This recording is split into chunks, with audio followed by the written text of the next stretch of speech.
Assalamualaikum warahmatullahi wabarakatuh.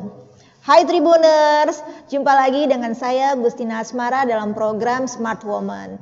Nah, Smart Woman ini membahas soal wanita-wanita atau sosok-sosok perempuan yang berprestasi dan juga inspiratif. Nah, kali ini sudah hadir di tengah-tengah kita Mbak Levni Indria. Mungkin panggilannya Mbak Indri ya, nanti kita tanya. Nah, Mbak Levni Indria ini merupakan Regional Manager PT Galeri 24 Sumbaksel. Nah, kita sapa dulu ya Mbak Indria. Halo. Halo Mbak. Halo Mbak Tina. Kelihatan nggak wajah saya dari sana? Suaranya kedengeran Mbak? Kedengeran Mbak Tina. Iya, suara Mbak Indri kayaknya suara Mbak Indri agak samar-samar ya. Kedengeran Mbak? Oh ya, oke. Aku panggilnya apa nih, Mbak Indri, Mbak Levni atau apa? Mbak Levni boleh Mbak. Oh, Mbak Levni. Oke. Iya. Mbak Levni langsung aja nih ya, kita sharing-sharing cerita-cerita sama Tribuners Lampung. Oh ya, sapa dulu Mbak Tribuners kita. Hai Tribuners. Hai Tribuners. Hai. Semangat. Ya, Mbak Levni ini udah cukup lama ya Mbak ya di PT Pegadaian ya. Ini Regional Manager PT Galeri 24 ini di bawah PT Pegadaian ya. Iya betul Mbak, anak perusahaannya Pegadaian. Iya, bisa ceritain nggak nih perjalanan karirnya selama di PT Pegadaian ini?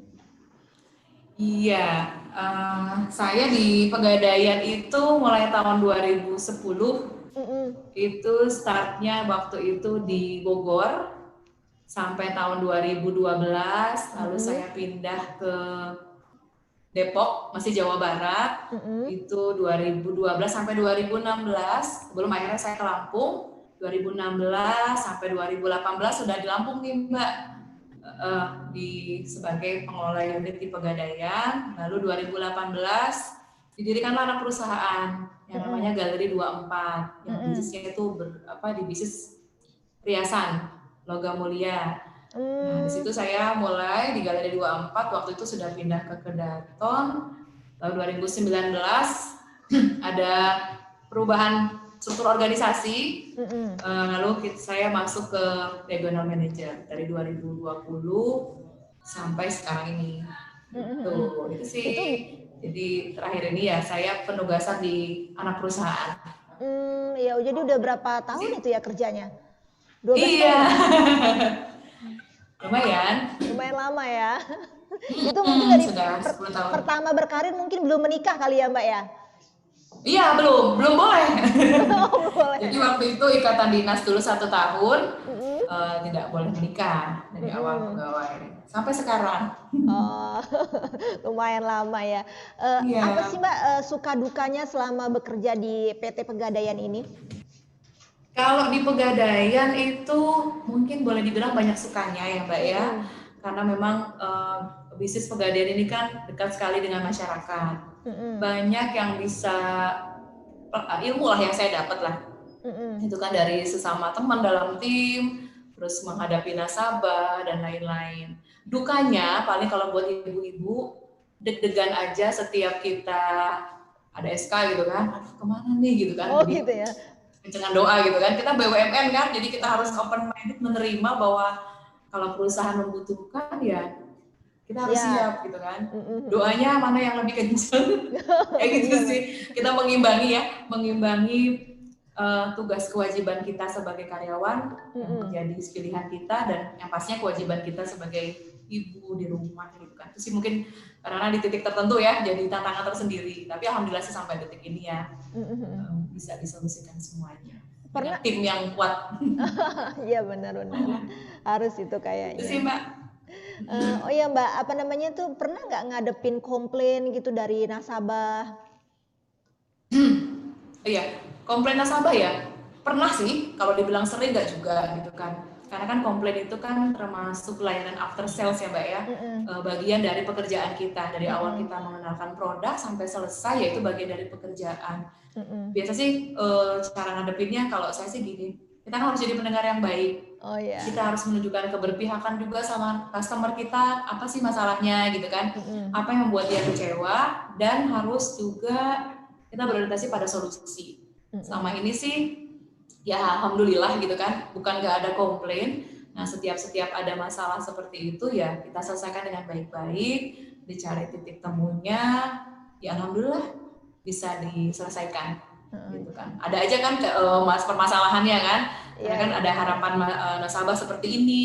Ternyata mungkin kita yang kurang menginformasikan di awal. Kita harus berbesar hati kan mengakui bahwa oh seperti ini pun seharusnya. Mohon maaf jika memang kemarin infonya tidak sampai. Makanya kedepannya akan jadi perbaikan buat kita juga.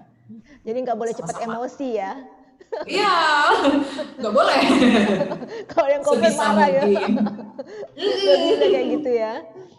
Iya Mbak. Gitu. Oke, Mbak pernah kan ini beberapa kali pernah pindah ya, Mbak ke Depok ya. Pertama tuh di Bogor ya. Di Bogor, saya di Bogor. Ke Depok terus ke Lampung ya. Nah itu ada kesulitan nggak adaptasi karena pindah-pindah terus gitu? Ya pastinya ya, pastinya.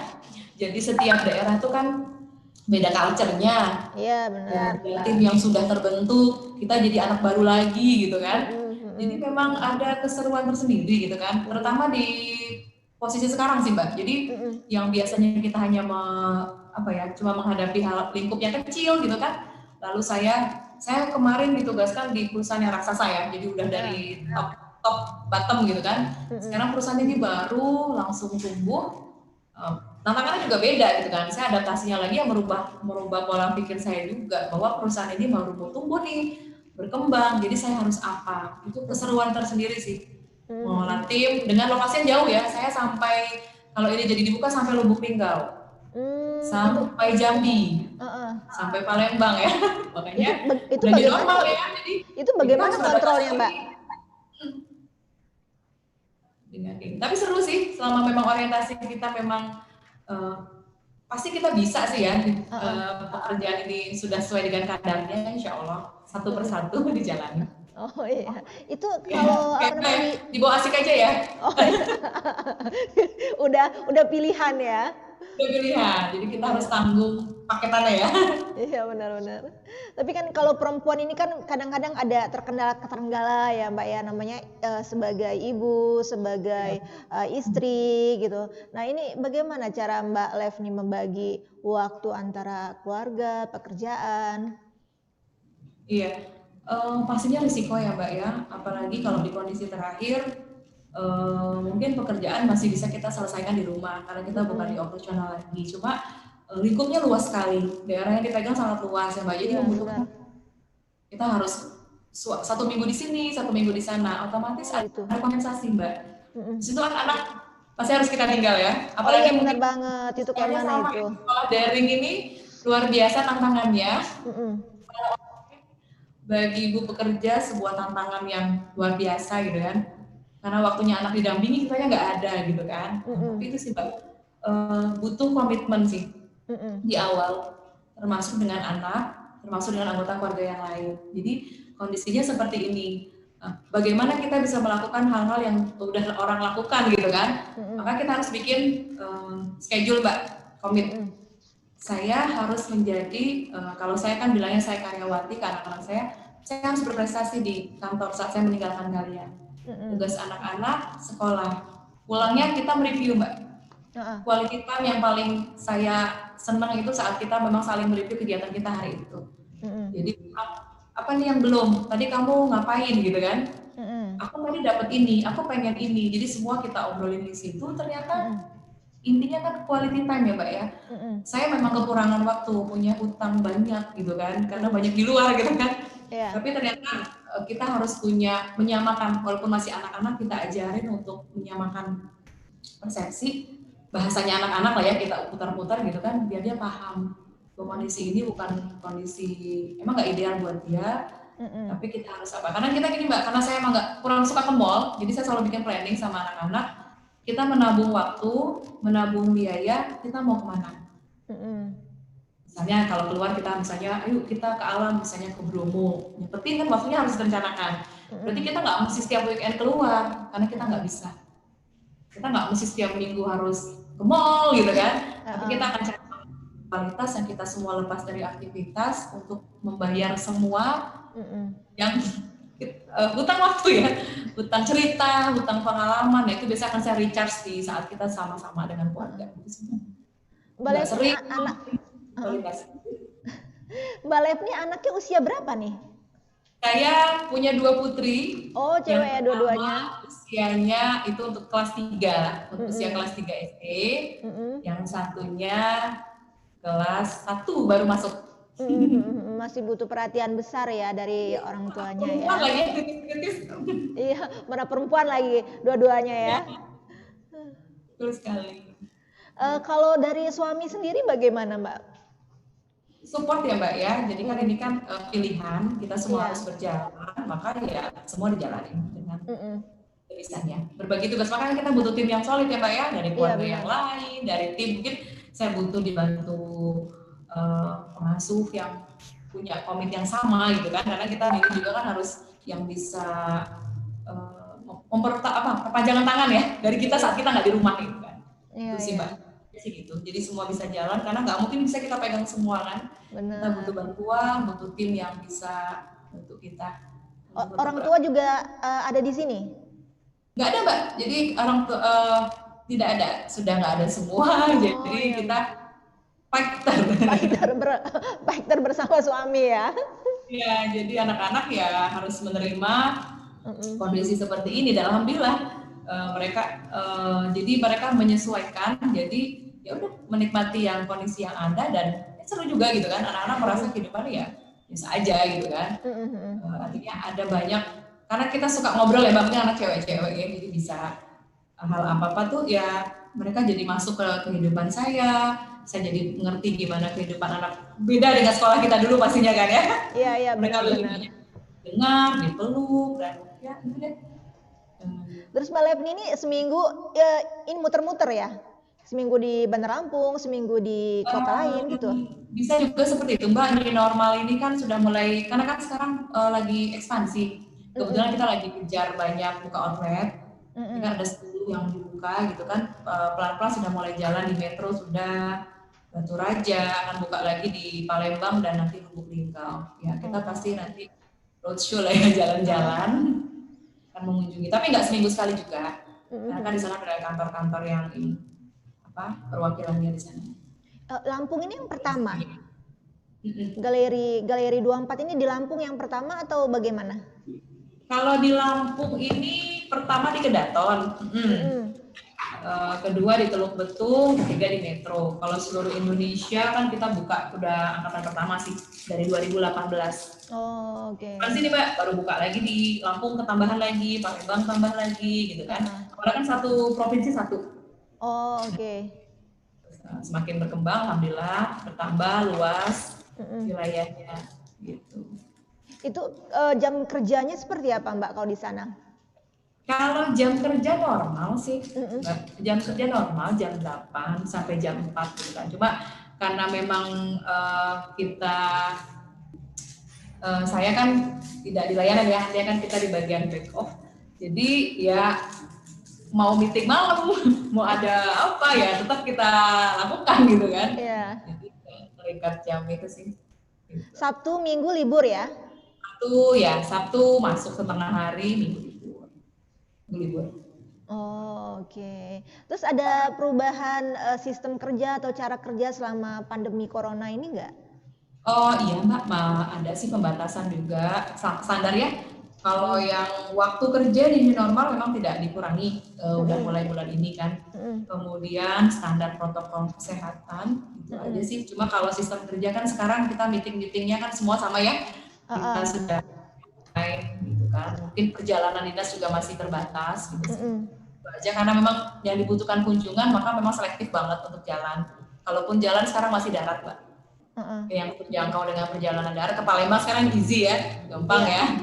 Udah jalan ke Palembang udah bisa, walaupun enggak. Pesawat mungkin belum sih. Sementara perjalanan dinas masih darat.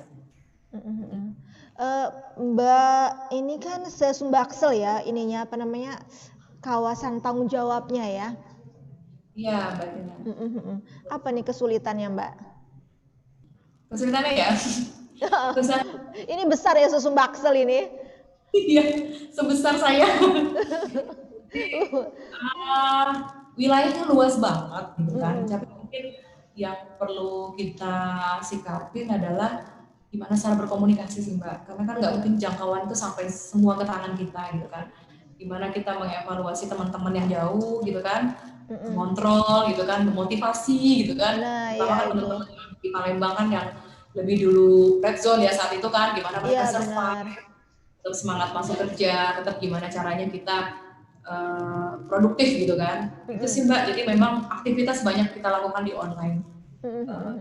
Yang bisa saya kunjungin periodik tetap saya lakukan, yang memungkinkan. Cuma yang masih jauh karena keterbatasan, gitu. Cuma saya sudah pernah sampai ke Jambi sebelum pandemi, Maret itu udah pernah. Habis itu kan tutup ya penerbangan, nah itu terakhir saya perjalanan yang jauh di Jambi, Maret kemarin. Sebenarnya belum. Ya seterusnya nggak dilakukan, wajib ya, karena minimal mengunjungi daerah yang ada. Nanti mau ada rencana pengembangan lagi di tahun ini? Pasti ada, Mbak Tina, pasti ada. Ini saya sudah tinggal menunggu aja. Bisa jadi nanti kita buka di Pangkal Pinang atau di Lubuk Linggau sudah ada, tinggal soft opening aja. Oh, oke. Pinang sudah ada di Oki Mall, di Metro kita baru buka juga. Oh, oke. Mbak, ini PT Galeri 24 ini spesifikasinya apa? Apa produk ini layanannya? Galeri 24 ini kan layanannya kan bisnis emas ya Mbak ya. Oh, okay. Jadi kita itu produk utamanya sih kita melayani kan penjualan tunai untuk logam mulia, emas batangan ya, all vendor ya, Antam, UBS, dan kita punya vendor kita sendiri juga ada, udah punya. Kalian co-branding, perhiasan sih sekarang lagi ngehits ya. Oh iya, jadi selain logam mulia juga perhiasan ya?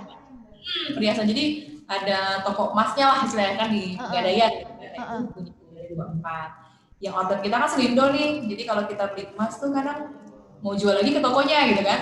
Kalau kita jual seluruh Indonesia bisa, yang ada Galeri 24 bisa di mana aja. Harganya juga. Itu emasnya bisa dilihat?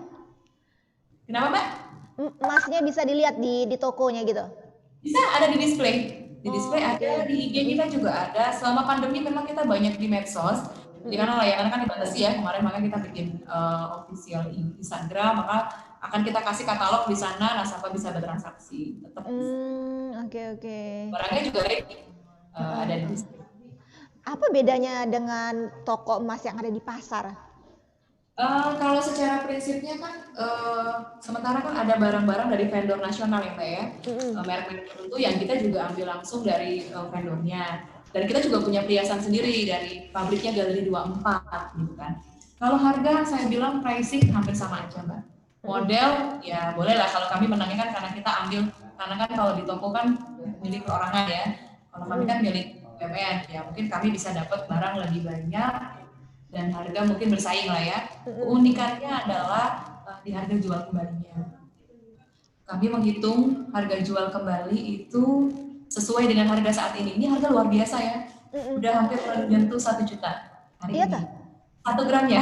Oh ya ampun, saya udah lama kalau gitu belum beli emas Mbak. Iya, zaman dulu masih beli berapa ya, 400.000 aja udah mahal. Kayaknya terakhir saya beli masih 600 ya. Iya bener Mbak, ini dalam waktu April ke sini lah, April, Mei, Juni, ada sih naik turun, cuma naiknya lebih besar Bang turunnya.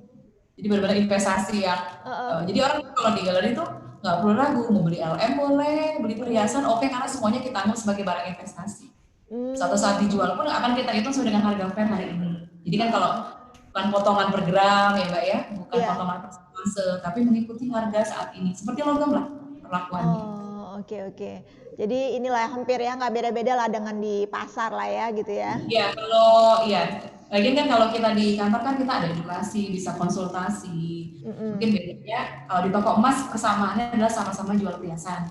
Bedanya karena emang kita ada misi ya Mbak ya, kita ada edukasi juga. Kita bisa buat tempat konsultasi, baik tentang investasi dan lain-lain. Karena kita masih gandeng dengan holding kita kan sama Pegadaian. Berlian juga ada Mbak? Ada, berlian ada. Oh, itu selain tunai bisa kredit nggak belinya? Kalau kredit bisa Mbak, kita bekerja sama juga kan dengan induk kita. Jadi kalau misalnya ada yang mau dikredit ya bisa dibantu sama Pegadaian. Bisa banget. Rata-rata malah beberapa kita event, kita gandeng dengan Pegadaian, bisa dicicil. Banyak promo yang kita join, kita sinergi. Kayak hari ini kan kita lagi ada acara nih di Wai Halim, diskon 20.000 per gram, unlimited. Itu bisa banget. Iya benar-benar. Kalau emak-emak ini kayaknya kalau ngomong-ngomong emas itu semangat itu kayak. Mas ini maunya ya, acara ibu-ibu ya. Iya. Pengen semua beli emas. Iya. Oh ya, Mbak Levni juga pernah dapat penghargaan ya, The Best 3 Distro Galeri 24 se-Indonesia ya Mbak ya? Iya, alhamdulillah Mbak, tahun lalu itu. Bisa ceritain tuh soal penghargaan itu? Iya, sebenarnya sih tahun lalu kan memang Galeri 24 kan masih paling banyak sekitar 50 outlet lah ya. Memang paling banyak, paling besar kan di daerah Jawa ya Mbak ya, Jabodetabek. Saya sih saat itu hanya berpikir cuma berdua saat itu, staf satu gitu kan, cuma lari aja gitu kan, karena target itu kan sekedar rambu-rambu gitu kan. Kami cuma apa nih sumber daya yang ada, kalau kita orang menyebut Lampung, semana sih Lampung gitu ya Mbak ya sebenarnya ya dari Lampung segini gitu kan. Karena saingan kita ya Jakarta, Depok, Bekasi, Bogor luar biasa kan, Bandung saat itu kan memang mereka semua memang udah pangsanya sudah berbeda gitu kan ya. Saat itu kami memang nggak pernah punya cita-cita ingin mencapai di posisi keberapa gitu kan. Terus aja kami memang rajin buka di mall. Kadang kami buka di mall A, mall B, kadang kami juga akan passing ke ke masyarakat. Ternyata secepat itu teman-teman masyarakat yang butuh Galeri 24 untuk layanan perhiasan yang cozy gitu kan ya. Iya. Pas kita jual dan beli lah gitu kan. Akhirnya sedikit kita kenalin dari Agustus 2018, puncaknya tuh kita November ya, angka tuh ya terus gitu kan. Disupport juga sih dari induk kita. Alhamdulillah satu memang ya angka akhirnya alhamdulillah membahagiakan. Jadi saat itu memang peringkat satunya di kantor pusat Keramat Raya, nomor 2-nya Bekasi, 3-nya kita. Jadi seperti unit yang tidak diperhitungkan gitu ya, kami juga ya bersyukur sekali karena emang bukan tak itu Mbak, cuma bilang ayo deh tantangan ya, di Lampung cuma satu, masa nggak bisa kita garap, masa sih kita nggak bisa nemuin potensi daerah kita sendiri. Ya, alhamdulillah kita diterima dan pelan-pelan dan mulai bisa masyarakat udah bilang beli perhiasan di mana, beli alam di mana, di Galeri 24. Oh ya, juga sih. Udah ini ya, udah familiar ya. Iya, branding susah ya di awal tuh kan kita. Iya benar-benar. Aku tuh pernah ngelihat pameran di MBK deh waktu itu. Aku waktu itu sempat heran sih karena mungkin belum paham kok apa tuh perhiasannya banyak gitu kan. Taunya kan kalau Pegadaian gadai gitu kan ya. Kok ini banyak perhiasannya, ada berlian-berliannya gitu kan ya. Oh ternyata karena kita tuh punya Galeri 24 itu ya. Iya, waktu itu kita November kalau nggak salah Mbak, tahun lalu. Iya, aku lupa ya. MBK, iya kita buka di MBK juga sekitar 2 minggu, saat itu benar-benar luar biasa sambutan masyarakat gitu kan. Mereka memang butuh layanan yang lebih gitu kan. Jadi karena kan orang tidak beli karena memang belum paham gitu kan. Jadi target kami memang bukan sekedar transaksi gitu kan, bagaimana engagement sama masyarakat gitu kan, apa sih yang dibutuhin masyarakat. Jangan-jangan ada uang bingung nih mau diinvestin semua atau mau dimasukin ke simpanan gitu kan. Karena nggak semua kita sarankan beli emas aja, belum tentu cocok ya Mbak ya. Misalnya punya uang 10 juta, dibelikan emas semua, bulan depan ada mau dibayar uang sekolah. Kita juga tidak memaksakan, beli aja Bu gitu kan, rugi dong gitu kan. Hanya itu di-share aja, sebagian ditabung, sebagian dibelikan emas. Kalau pilihan itu orang lebih banyak beli logam mulia atau lebih banyak emas perhiasan? Di awal kami buka, nasabah taunya logam mulia. Sini segmen itu jadi beririsan Mbak. Beririsan. Jadi sekarang orang mulai terbuka. Ternyata invest nggak hanya logam mulia loh gitu kan. Kalau perlakuan harga jual kembalinya perhiasan Galeri 24 adalah mengikuti harga pasar, maka perhiasan ternyata bisa juga ya buat investasi. Mungkin kalau dibilang potongannya lebih besar dari logam mulia ya, karena kan ada biaya pembuatan dan lain-lain gitu kan. Jadi sekarang justru di beberapa outlet kami perhiasan yang menjadi jargonnya. Karena kalau orang beli logam mulia itu kan memang sudah niat beli ya Mbak ya. Iya. Mau kemasannya berapa, yang dipikirkan adalah mau beli berapa gram. Gitu. Tapi kalau perhiasan, mereka akan pilih model di sana bagus-bagus. Iya. Harganya seperti ini, ada promonya gitu kan. Berarti kan udah beririsan. Nasabah LM biasanya beli perhiasan. Nasabah perhiasan biasanya sudah kenal logam mulia lebih dulu. Gitu. Itu apa namanya, perhiasannya itu 24 gram aja atau ada pilihannya? Kalau untuk perhiasan, kita semua karatase Mbak. Jadi itu mungkin yang akan kita jelasin ke masyarakat dari awal. Bahwa karatase itu kan dari yang emas yang paling muda ya. Emas itu kalau nggak salah sekitar emas 6 karat gitu kan, atau 24 karat gitu kan. Sebenarnya kalau kita menyebut 24 karat itu kan penamaan ya. 24 karat sebenarnya hanya milik logam mulia. Iya benar. Kita menamakan di pasar emas yang kuning, yang tua banget, kita menyebutnya emas 24. Iya betul. Bahasa kita orang Pegadaian, 24 tuh karatasenya. Jadi perhiasan kayaknya kecil sekali kemungkinan dia tidak ada campuran lain untuk membentuk perhiasannya. Pasti dicampur kan. Nah, seperti itu. Maka itulah yang kita kenalkan. Ada emas 75% kalau Mbak pernah lihat emas yang putih. Itu paling tinggi sebenarnya emasnya 75%. Kalau harganya berbeda-beda, itu berarti beda di model. Kalau kita bedakannya cuma karatasenya aja. Karatase 70%, 75%, atau emas Dubai kalau pernah lihat emas yang Mekah itu 916 itu juga beda. Semuanya ada tersedia, Mbak. Kita menyediakan emas 24 yang Hongkong. Oh, oke. Terus kok kalau kita beli emas di kadang kita juga yang ngelolanya pengen beli terus gitu. Iya. Harus punya juga ya. Jadi karena bosen kan, jual dulu karena suka yang itu gitu kan. Beli lagi. Mengentertain diri sendiri ya. Iya benar. Kalau kita beli emas di sana bisa apa semuanya bisa digadaikan di Pegadaian? Misalnya kita beli emas muda gitu di Galeri 24. Apa itu bisa digadaikan? Karatase minimal yang dijual Galeri 24 itu yang bisa diterima di Pegadaian. Karena kami MOU dengan induk kami, dengan holding kami, maka taksirannya justru lebih besar. Nah, jadi kita punya komitmen di situ kalau barang Galeri 24 itu penjaminnya adalah yang digadaikan di Pegadaian, penjaminnya adalah Galeri 24. Jadi ada nilai plus, kan nggak semua orang hobi jual dan beli ya, karena butuhnya cuma sedikit, digadai dulu Pegadaian, gitu kan. Nah, itu taksirannya memang ada privilege sendiri lebih besar, karena kami kan langsung menjamin invoice-nya, sertifikatnya kita yang jamin. Oh iya. Jadi ini juga lah ya, banyak kemudahannya ya lah ya. Iya betul, jadi nggak mesti kita, kadang-kadang kita malu-malu ya, belum ada uangnya gitu kan. Uang pengen gaya lagi gitu kan. Nah, ayo kita. Emak-emak banget itu ya, nggak punya uang pengen gaya gitu. Kan ibu-ibu kan kadang belum tentu buat gaya sendiri, ya mau entertain diri sendiri sih bahasa halusnya ya, padahal pengen gitu. Jadi nyeneng-nyenengin ya, karena uangnya pun nggak kemana ya. Sometimes kita butuh uang, ya uang kita ada di situ. Karena uang kalau diduitin semua kan 1 juta misalkan di dompet masih gaya aja ya. Iya. Tapi kalau di perhiasan Mbak dapat 1 gram sekian. Kecil sekali. Iya dikit ya Mbak ya, kalau sekarang kudu punya beli 3 gram udah 3 juta ya. Iya benar. Kalau Mbak Lep ini punya hobi apa? Kalau saya hobi apa ngoleksi emas ini hobinya? Saya hobinya traveling. Oh traveling, sama kayak saya. Saya suka nulis itu paketan kayaknya ya. Traveling, ingin nulis gitu kan. Saya ngerasa itu recharge kita dari aktivitas gitu kan. Karena kita ngeliat dunia lagi di luar, untuk kalau nggak bersyukur banyak yang udah ada yang kita lihat lagi ya di jalan. Dalam perjalanannya menurut saya, karena traveling itu bukan sekedar tujuannya ya Mbak ya. Perjalanan kita menuju ke sana, melihat banyak lingkungan di luar dari aktivitas kita, itu udah seperti charging gitu kan.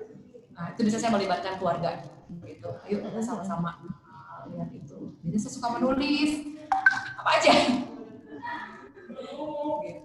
Seru sih Mbak, jadi memperkaya aja saat kita melihat satu sisi gitu kan, saat kita menerima yang hidup kita ya, dengan perjalanan banyak yang kita lihat untuk kita bercermin gitu kan di hidup kita sendiri. Nulis apa biasanya Mbak? Cerpen kan? Suka nulis apa gitu? Cerpen, opini atau apa gitu? Saya itu gimana ya? Saya suka Saya suka membuat tulisan berupa kata-kata apa yang saya temuin, Mbak. Misalnya menggambarkan apa yang saya lihat, dibilang puisi bukan ya, apa ya, saya suka aja membuat kata-kata yang membuat diri saya sendiri. Bisa saya kumpulin sih. Seperti itu. Dari kecil sih saya memang sukanya menulis, dan kalau dulu kan juara mengarang gitu ya, juara menulis cerpen dulu sih waktu masih ada waktu gitu kan. Sekarang saya masih itu, karena saya merasa gini, kalau saya banyak menulis, membaca, bisa lebih kita, apa yang kita ucapkan lebih terjaga gitu sih Mbak. Saya merimain diri saya sendiri sih. Nah, kita mengisi gitu kan ya, apa yang cerminan yang akan kita ucapkan, apa yang kita temui, apa yang kita lakukan, dan apa yang kita pikirkan gitu kan. Itu ngejagain diri saya sendiri sih. Kayaknya saya pernah kadang kalau bikin analogi gitu, kayaknya kalau saya kurang baca saya malah banyak ngomong nggak jelas gitu kan. Jadi mengimbangi gitu kan. Aku harus recharge nih, harus diisi nih gitu kan. Apa aja Mbak, aku hobi baca juga gitu sih. Jadi di sela-sela kesibukan, di perjalanan, baca atau apa. Paketan sih itu tiga hobi itu bisa dilakukan bersama. Bisa lakukan bersama, benar. Sambil jalan ya, di jalan bisa sambil baca ya. Iya sih.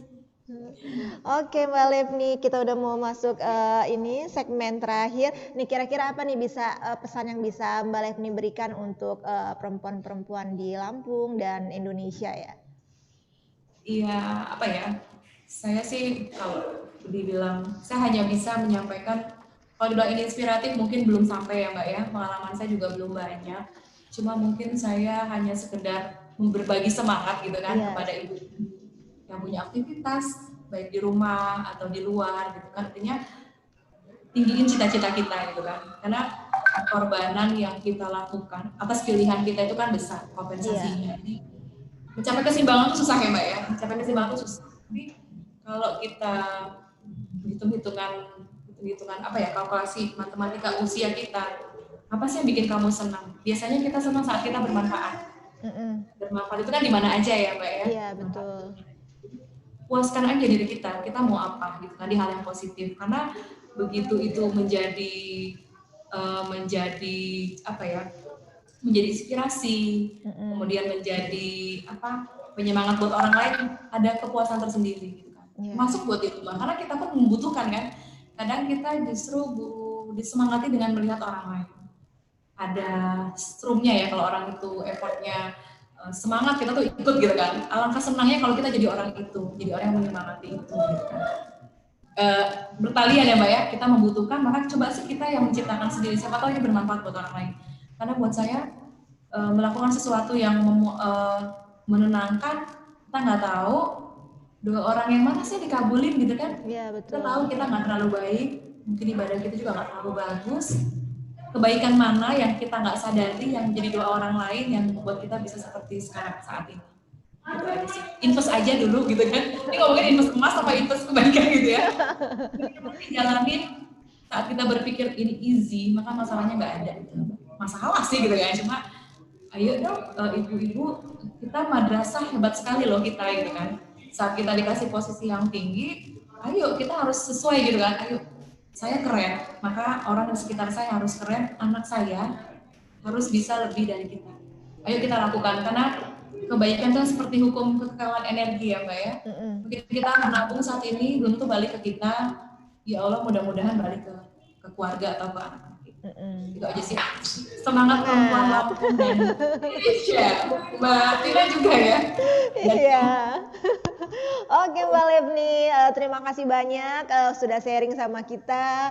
Tentunya ini akan bermanfaat untuk Tribuners, bisa memberikan tambahan pengetahuan, ya wawasan, sekaligus juga bisa memberikan inspirasi bagi kita semua. Sekali lagi terima kasih waktunya Mbak Levni. Nanti kita ketemu lagi, bincang-bincang lagi di lain waktu.